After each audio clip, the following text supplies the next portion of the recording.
대한민국 측 의견은 듣지 않겠습니다. 지금 대한민국 외교사에 기록될 충격적인 장면이 펼쳐지고 있습니다. 전 세계 6개 강대국이 120억 달러를 걸고 몰려든 협상에서 한국은 시작부터 탈락 국가로 분류됐는데요. 하지만 돈도 없고 자원도 없던 한국이 40년 전 박정희 대통령이 아프리카의 한 나라에 조건 없이 사람을 보냈다는 결정 하나로 판을 뒤집습니다. 그 결정은 당시 정부 내부에서 국민도 굶는데 미친 짓이라는 반발을 불러왔고 공식 기록에도 거의 남지 않았죠. 하지만 2020년대 글로벌 위기 속에서 그 나라는 최종 선택의 순간 전 세계가 깜짝 놀라게 될 선택을 하게 되는데요. 왜 그 나라는 수십 년 전의 결정을 아직도 기억하고 있었을까요? 그리고 그때 박정희 대통령의 선택은 지금 대한민국의 운명을 어디까지 바꿔놓고 있는 걸까요? 안녕하세요. 저는 이도현입니다. 외무부에서 40년을 일했어요.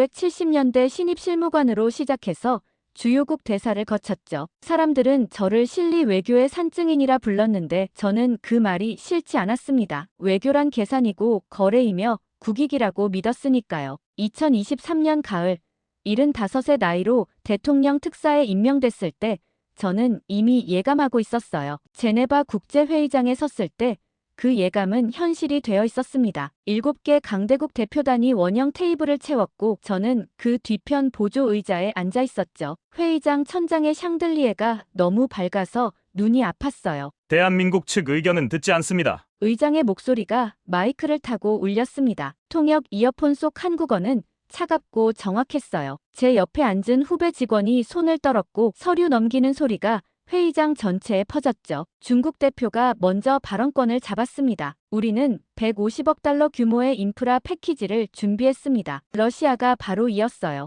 군사협력 및 자원 개발을 동시에 진행하겠습니다. 미국은 서류조차 펼치지 않은 채 말했죠. 기존 원조를 3배 증액하겠습니다. 저는 가방 속 한국 제안서를 만지작거렸어요. A4 용지 12장. 그게 우리가 가진 전부였습니다. 한국은 후보 명단에 포함되지 않았습니다. 의장이 화면을 넘겼을 때 한국 국기는 아예 보이지 않았어요. 프랑스 대표가 여유롭게 커피를 마셨고 일본 대표는 태블릿만 들여다보고 있었죠. 아무도 저를 보지 않았습니다. 40년 외교관 생활 중 가장 초라한 순간이었어요. 합리적 판단, 냉철한 계산, 실리, 추구라는 제가 평생 믿어온 외교의 원칙들이 이 회의장에선 아무 의미가 없었습니다. 회의는 45분 만에 끝났고 복도로 나왔을 때 제 다리는 굳어 있었어요. 후배가 조심스럽게 물었죠. 특사님, 우리 왜 온 겁니까?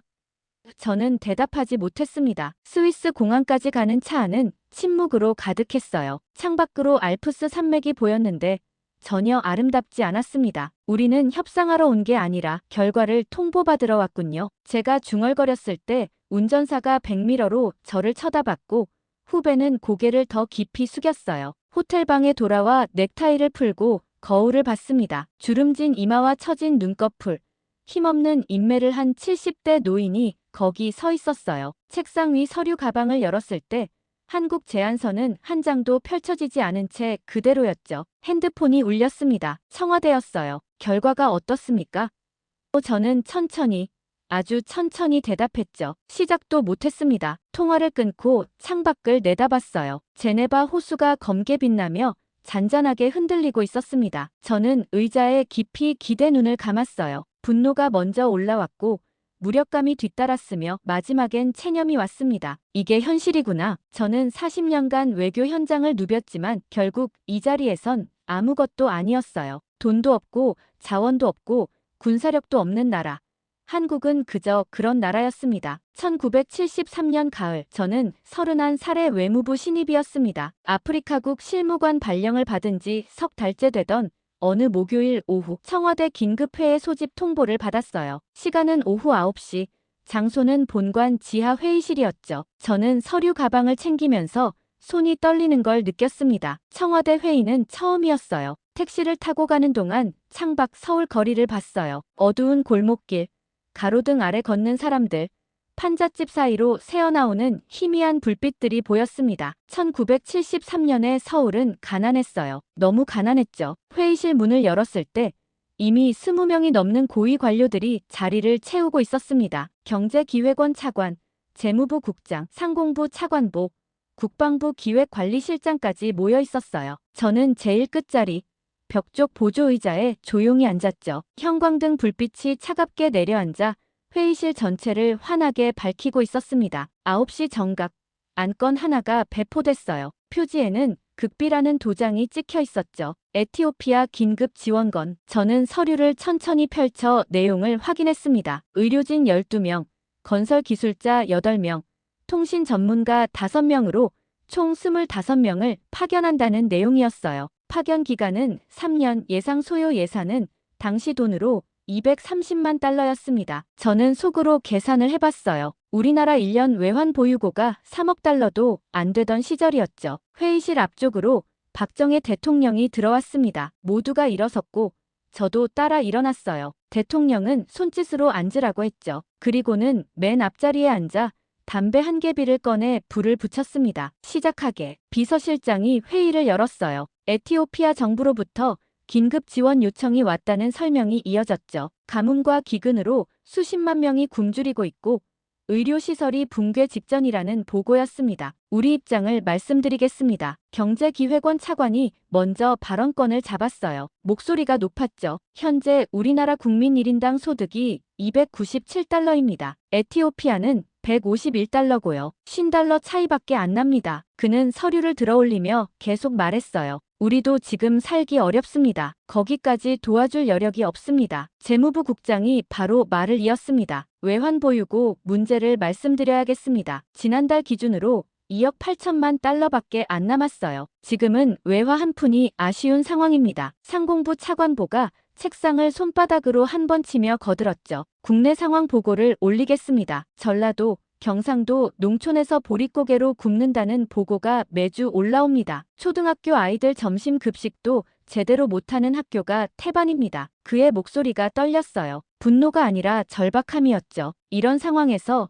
아프리카까지 신경 쓸 처지가 아닙니다. 지금 우리 사정도 모르는 소리를 왜 합니까? 회의실 안 공기가 점점 뜨거워졌어요. 관료들이 하나씩 입을 열기 시작했죠. 외교적 실익을 따져봐야 합니다. 에티오피아는 우리와 교역량이 거의 없습니다. 지원을 해도 나중에 돌려받을 게 없습니다. 이건 외교가 아니라 그냥 퍼주기입니다. 국방부 기획관리실장이 안보 논리를 꺼냈어요. 북한과의 체제 경쟁도 생각해야 합니다. 우리가 약해 보이면 안 됩니다. 저는 제자리에서 그 말들을 하나하나 들으며 고개를 끄덕였어요. 모두 맞는 말이었죠. 합리적이고 현실적이며 냉정한 판단이었습니다. 저도 속으로 같은 생각을 하고 있었어요. 회의는 1시간을 넘어 2시간째로 접어들었습니다. 23명의 관료가 차례로 발언했어요. 전원이 반대 의견이었죠. 숫자로, 통계로, 현실로 설명했습니다. 그런데 단 한 사람만 입을 열지 않았어요. 박 대통령이 회의실 맨 앞자리에 앉아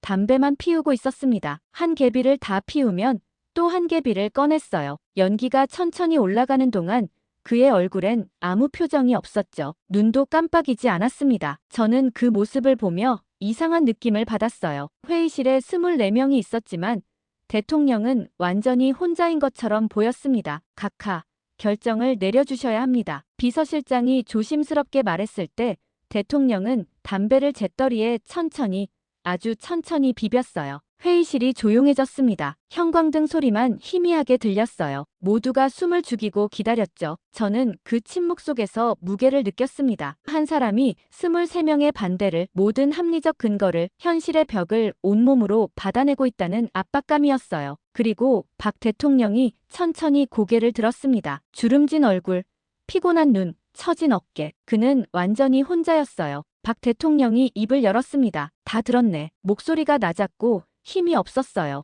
회의실 안 23명의 관료들이 숨을 죽이고 그를 바라봤죠. 자네들 말이 다 맞아. 우리가 가난한 것도 맞고 외환이 부족한 것도 맞고 국민들이 굶주리는 것도 맞네. 대통령이 천천히 말을 이어갔을 때 경제기획원 차관이 고개를 들었고 재무부 국장도 자세를 고쳐 앉았어요. 반대 의견이 받아들여진다고 생각한 것 같았죠. 저도 속으로 안도하며 역시 현실을 보시는구나 생각했습니다. 그런데 말이야, 박 대통령이 담배를 하나 더 꺼내 불을 붙이고 한 모금 깊게 들이마셨어요. 연기가 천장으로 천천히 올라가는 동안 회의실엔 침묵만 흘렀죠. 10초, 20초, 30초가 지났지만 아무도 말하지 않았습니다. 대통령이 회의실을 천천히 둘러보며 한 명 한 명의 얼굴을 바라봤어요. 저와 눈이 마주쳤을 때 저는 고개를 숙였죠. 그래서 묻는 겁니다. 그의 목소리가 더 낮아졌습니다. 우리가 가난하면 사람까지 버려야 합니까? 회의실이 얼어붙었어요. 경제기획원 차관이 입술을 달싹였지만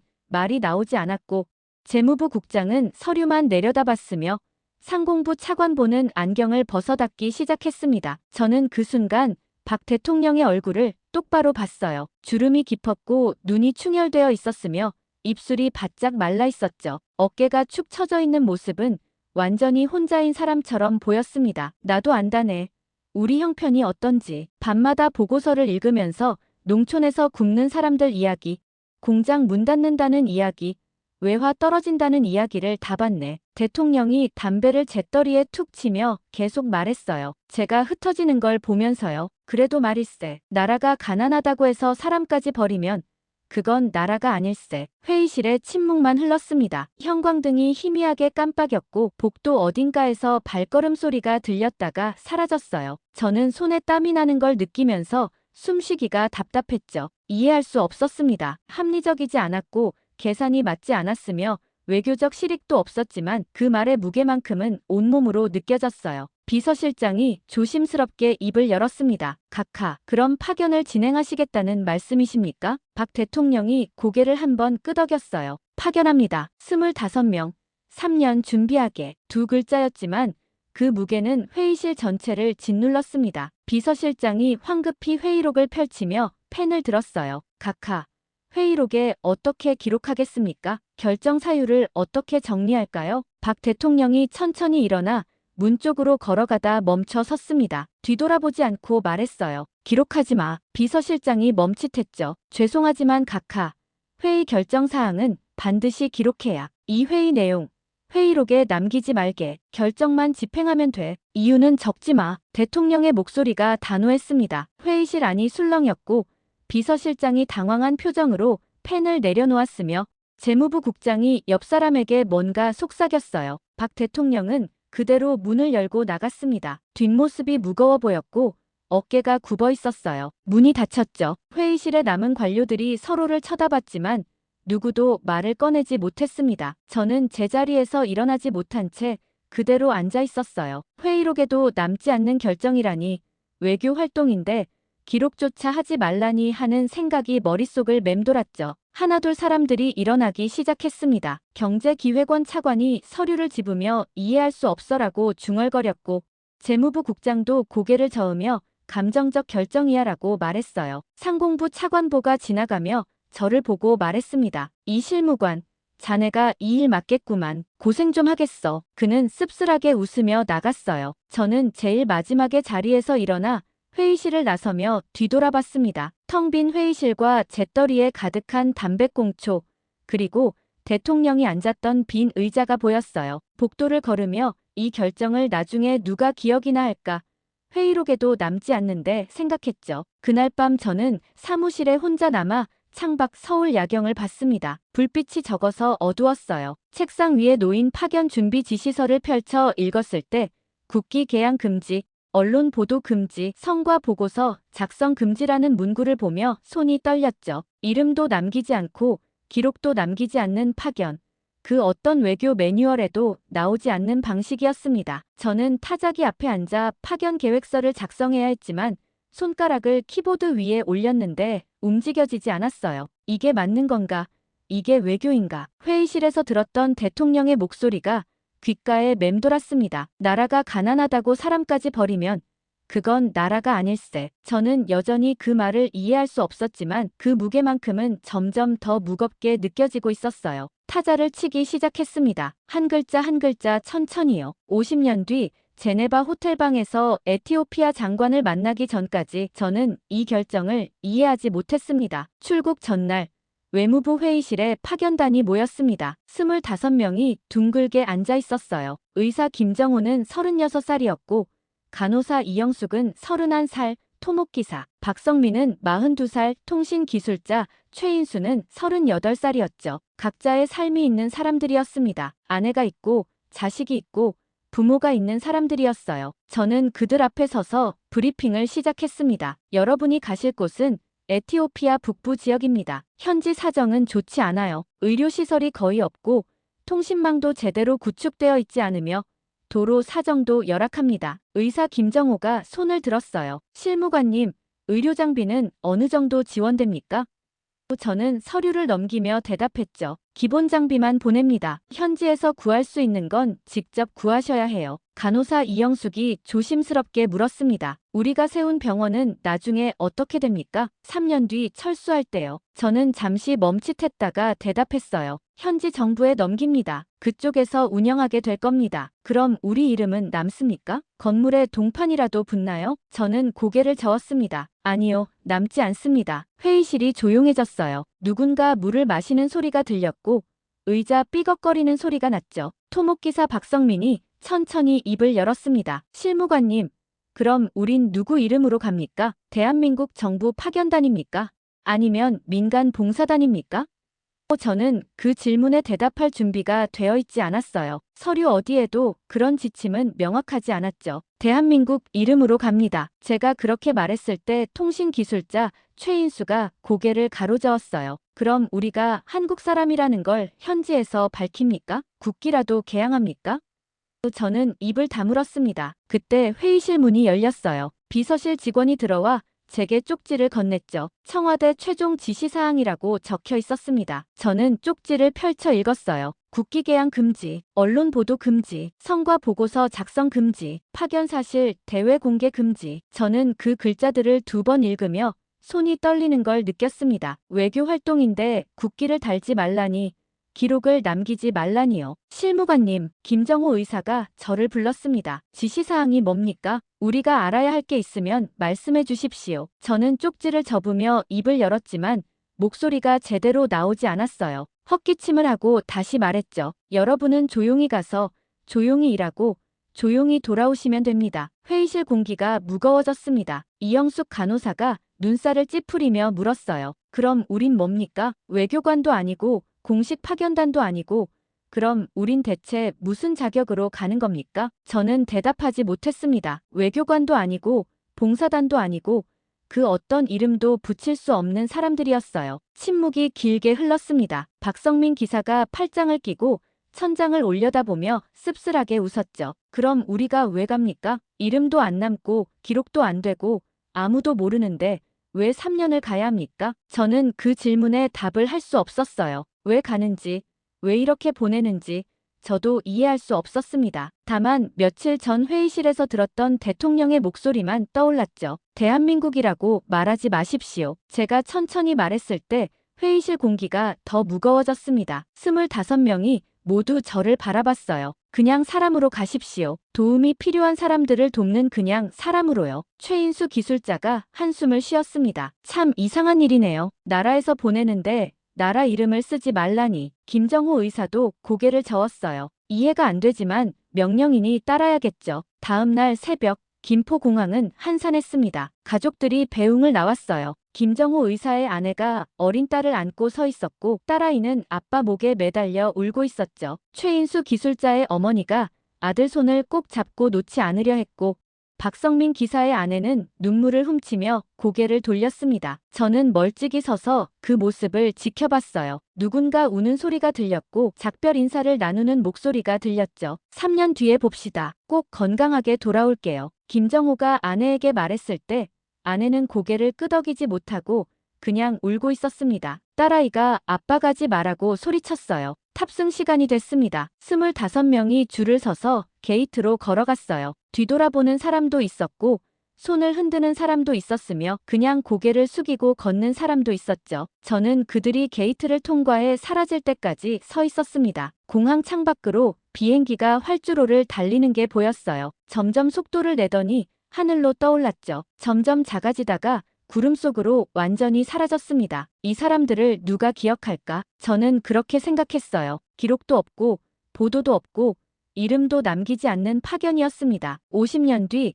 제네바에서 에티오피아 장관을 만나기 전까지 저는 정말로 아무도 기억하지 않을 거라고 믿었습니다. 1976년 봄, 저는 외무부 아프리카국 과장으로 승진했습니다. 에티오피아 파견단이 출국한 지 3년째였어요. 그동안 제 책상 위엔 현지 보고서가 단 한 장도 올라오지 않았는데 성과 보고서 작성 금지 지시 때문이었죠. 저는 가끔 궁금했습니다. 그 사람들은 잘 있을까? 무사할까 하고요. 어느 날 오후 외무부 복도에서 경제기획원 국장과 마주쳤을 때 그가 저를 보더니 물었어요. 이 과장, 그 에티오피아 파견단은 어떻게 됐나? 성과가 있나? 저는 고개를 저으며 대답했죠. 보고서가 없어서 모릅니다. 보고서가 없다고 3년이나 됐는데. 국장이 어이없다는 표정을 지으며 말을 이었습니다. 예산만 쓰고 아무 기록도 안 남긴다는 게 말이 되나? 저는 대답하지 못했어요. 말이 안 되는 게 맞았으니까요. 그해 여름, 파견단 철수 명령이 내려왔습니다. 3년 계약 기간이 끝났다는 이유였는데 저는 철수 절차를 준비하면서도 이상한 느낌을 받았어요. 이렇게 끝나는 건가?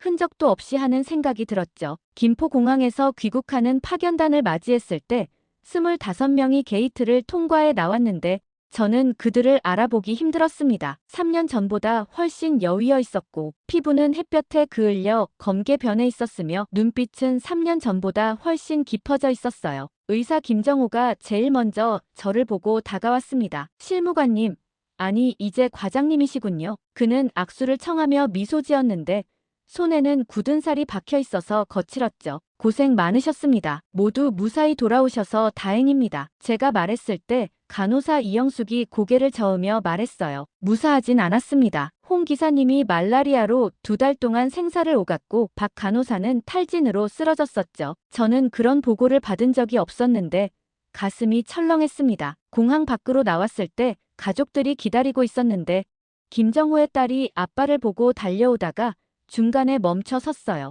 아빠를 알아보지 못하는 것 같았죠. 3년 전 36이었던 김정호는 이제 40처럼 보였습니다. 아빠야, 수진아. 김정호가 무릎을 꿇고 딸을 안았을 때 딸아이가 울음을 터뜨리며 말했어요. 아빠, 어디 아파요? 왜 이렇게 말랐어요?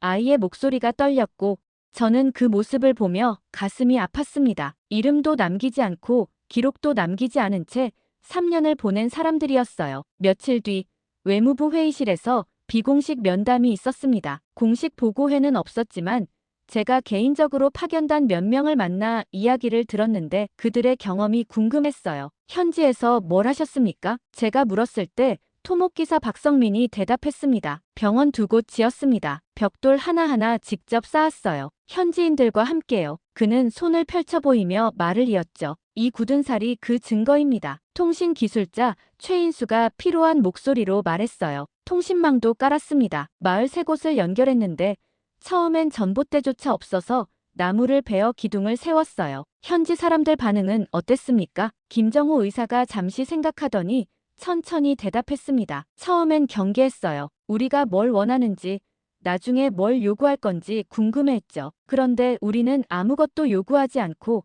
그냥 일했습니다. 그럼 그들은 뭐라고 했습니까? 물었습니다. 당신들은 누구냐고?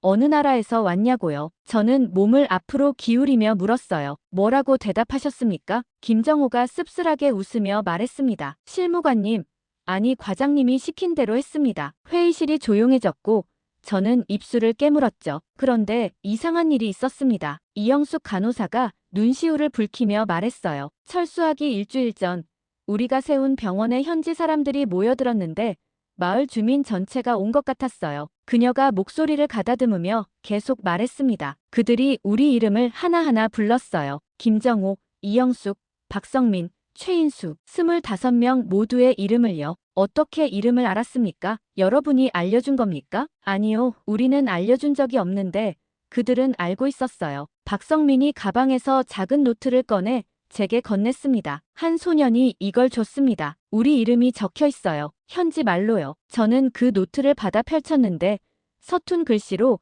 한국 사람들의 이름이 빼곡히 적혀 있었죠. 이 소년이 뭐라고 했습니까? 최인수가 천천히 대답했어요. 고맙다고 했습니다. 끝까지 남아줘서 고맙다고.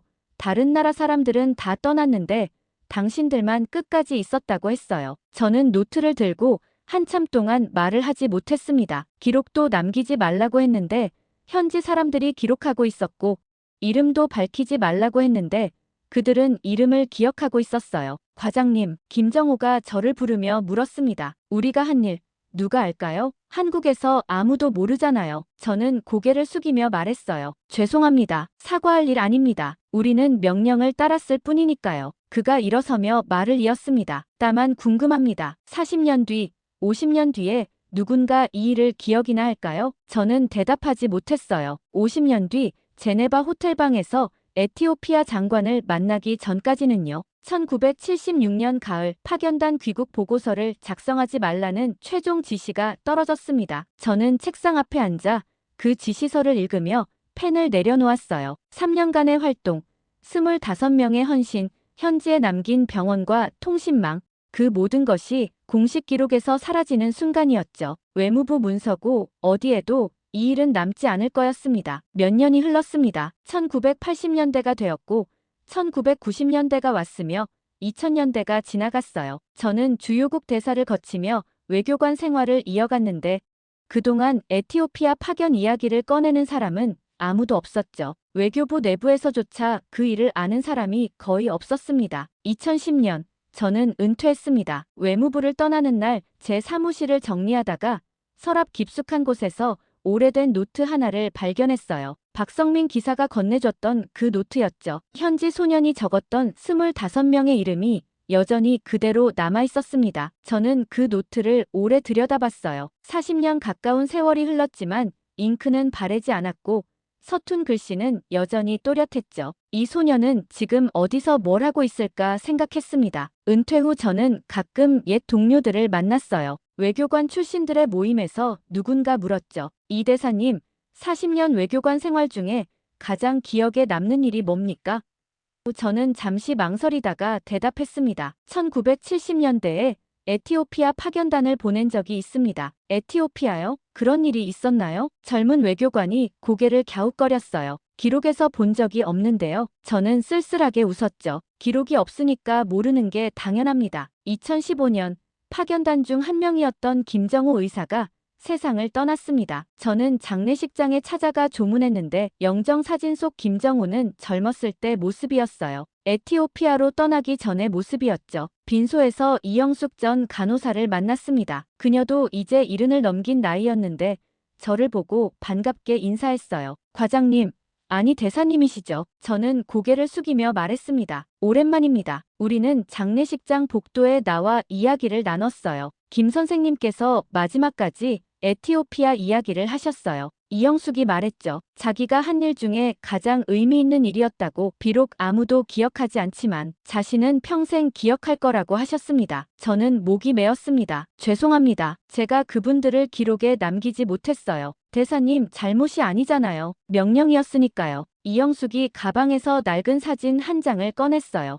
이거 보세요. 에티오피아에서 찍은 거예요. 사진 속에는 25명의 파견단과 현지 주민들이 함께 서 있었는데 모두 웃고 있었죠. 병원 건물 앞에서 찍은 사진이었습니다. 우리는 기억합니다. 비록 세상이 모르더라도 우리는 기억해요. 그녀의 목소리가 떨렸습니다. 저는 고개를 끄덕이며 사진을 한참 동안 바라봤어요. 2020년 전 세계적인 위기가 찾아왔습니다. 경제가 흔들렸고 국제 질서가 재편되기 시작했으며 강대국들이 새로운 동맹을 모색했어요. 한국도 그 소용돌이 속에 있었는데 저는 은퇴한 몸이었지만 뉴스를 보며 불안해했죠. 어느 날 저녁 뉴스에서 아프리카 관련 보도가 나왔습니다. 에티오피아라는 단어가 들렸을 때 저는 무심코 TV를 쳐다봤어요. 국제 협상에서 에티오피아가 중요한 위치를 차지하게 됐다는 내용이었죠. 50년 전 우리가 도왔던 그 나라가. 저는 그렇게 생각하며 한숨을 쉬었습니다. 하지만 그때까지도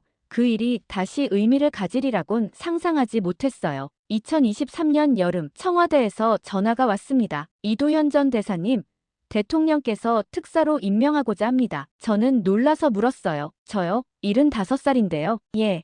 아프리카 경험이 필요합니다. 특히 에티오피아 관련해서요. 전화를 끊고 한참을 멍하니 앉아 있었습니다. 50년 만에 에티오피아라는 이름이 다시 제 앞에 나타난 거였어요. 서랍에서 그 낡은 노트를 꺼내 펼쳤죠. 현지 소년이 적었던 이름들이 여전히 거기 있었습니다. 이게 무슨 의미일까? 저는 알 수 없었어요. 하지만 며칠 뒤 제네바행 비행기에 올랐고 회의장에서 패배를 맛봤으며 호텔방에서 에티오피아 장관의 이메일을 받았죠. 50년 전 이야기입니다. 그 한 문장이 모든 걸 바꿔놓으리라곤 그때까지도 몰랐습니다. 제네바 2023년 가을 에티오피아 대표단 숙소 회의실. 저는 테이블 맞은편에 앉은 에티오피아 외교장관을 바라봤습니다. 그는 60대 중반쯤 보였고 단정한 정장을 입고 있었으며 눈빛이 깊고 차분했어요. 그의 손에는 낡은 파일 하나가 들려 있었죠. 50년 전 이야기라고 하셨는데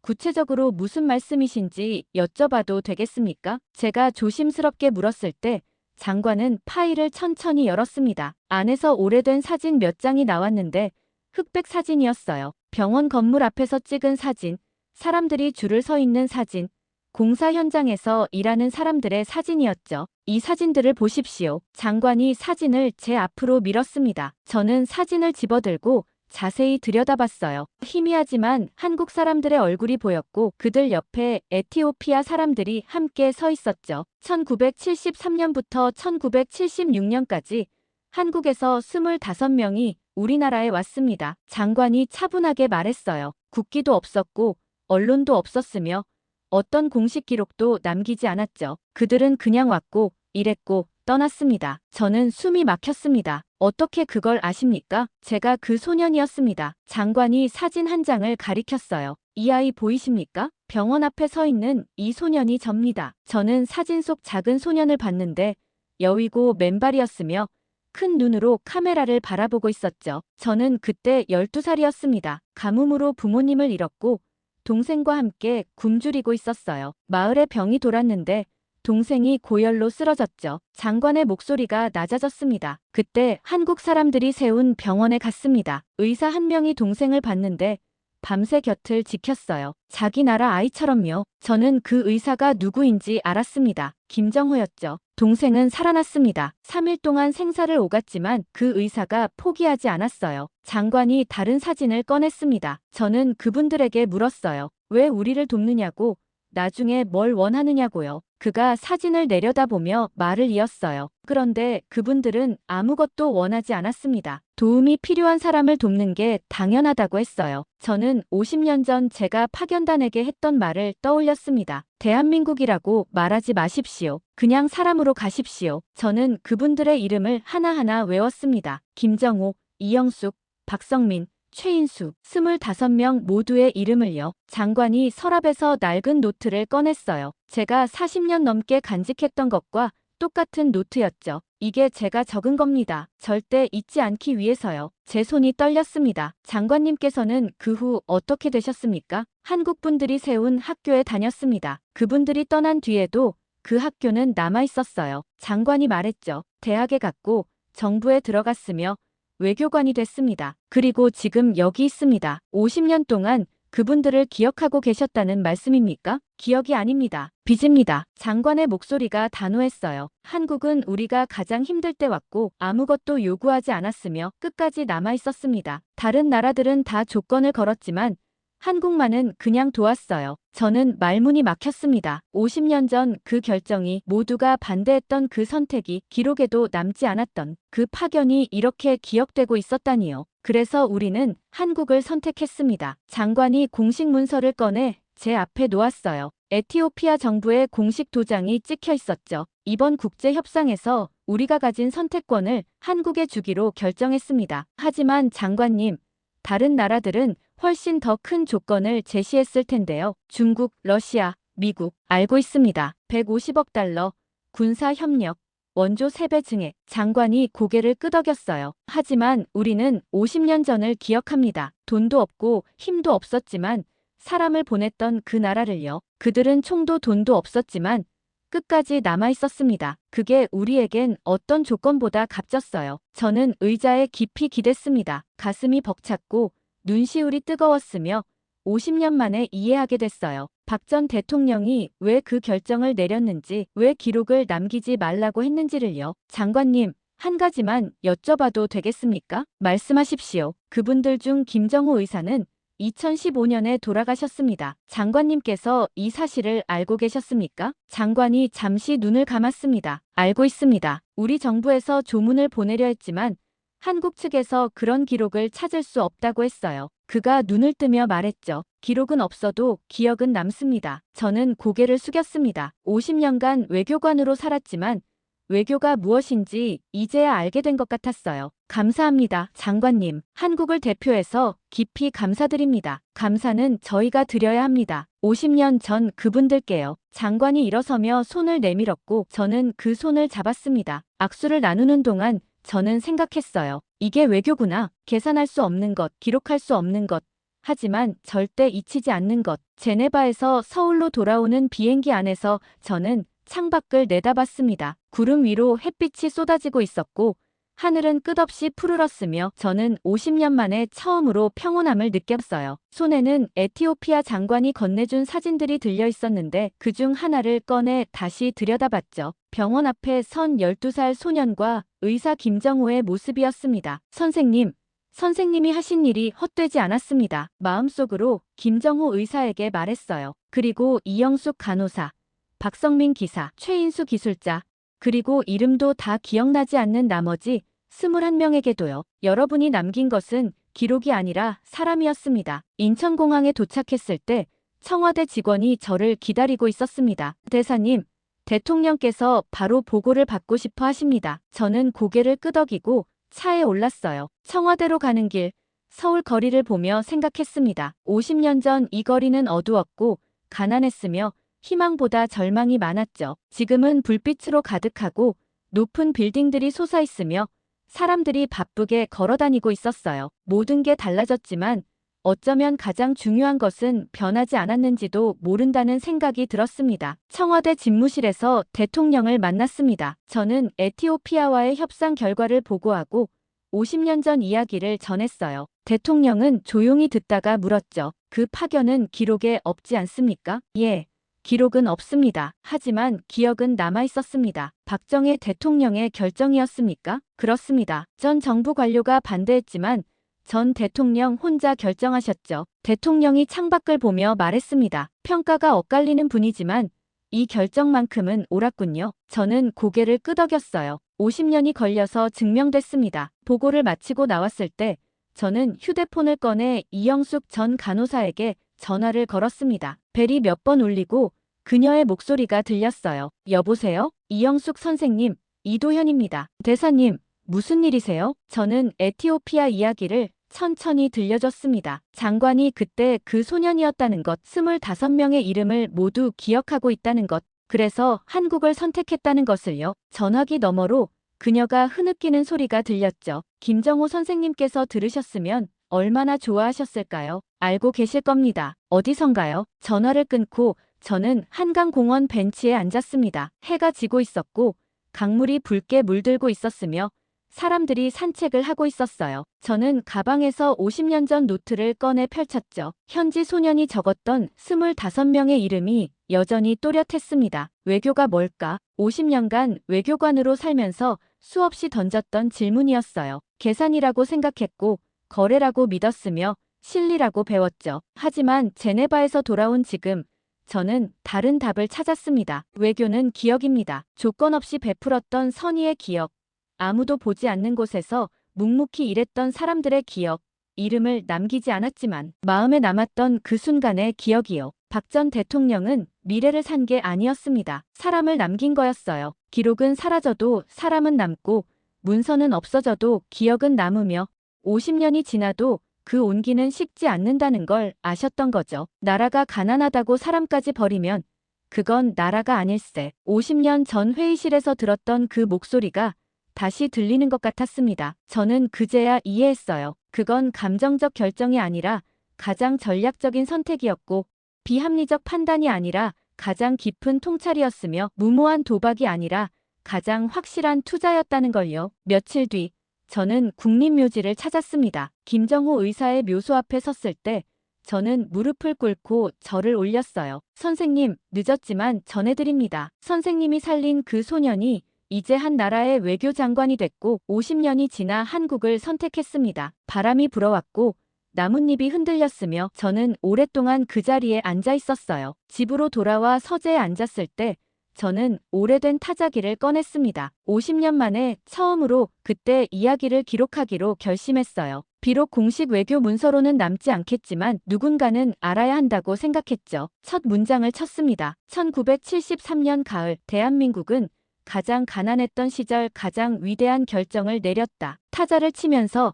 저는 눈물이 흐르는 걸 느꼈어요. 50년간 참았던 눈물이었죠. 외교관은 울면 안 된다고 배웠지만 이제 저는 은퇴한 노인일 뿐이었고 이 눈물만큼은 참을 수 없었습니다. 25명의 이름을 하나하나 타자기로 쳤어요. 김정호, 이영숙, 박성민, 최인수, 그리고 나머지 21명의 이름도요. 기록에는 없지만 제 기억 속에는 남아있는 이름들이었습니다. 마지막 문장을 쳤을 때 밖은 이미 어두워져 있었어요. 그들은 미래를 산 게 아니라 사람을 남겼고 50년이 지나 그 사람이 우리를 기억했다. 이것이 외교의 다른 이름이다. 타자기 앞에서 일어나 창밖을 봤습니다. 서울의 밤하늘에 별이 빛나고 있었고 저는 그 별빛을 보며 생각했어요. 저 별빛도 수십 년 전에 출발한 빛이지만 지금 우리에게 닿고 있다고요. 50년 전 떠난 그 사람들의 선의도 마찬가지였습니다. 계산할 수 없는 것이 가장 오래 남고 기록할 수 없는 것이 가장 깊이 새겨지며 이름을 남기지 않은 것이 가장 선명하게 기억된다는 걸 저는 75의 나이에 비로소 배웠습니다. 그리고 이것이 외교의 본질이라는 것도요.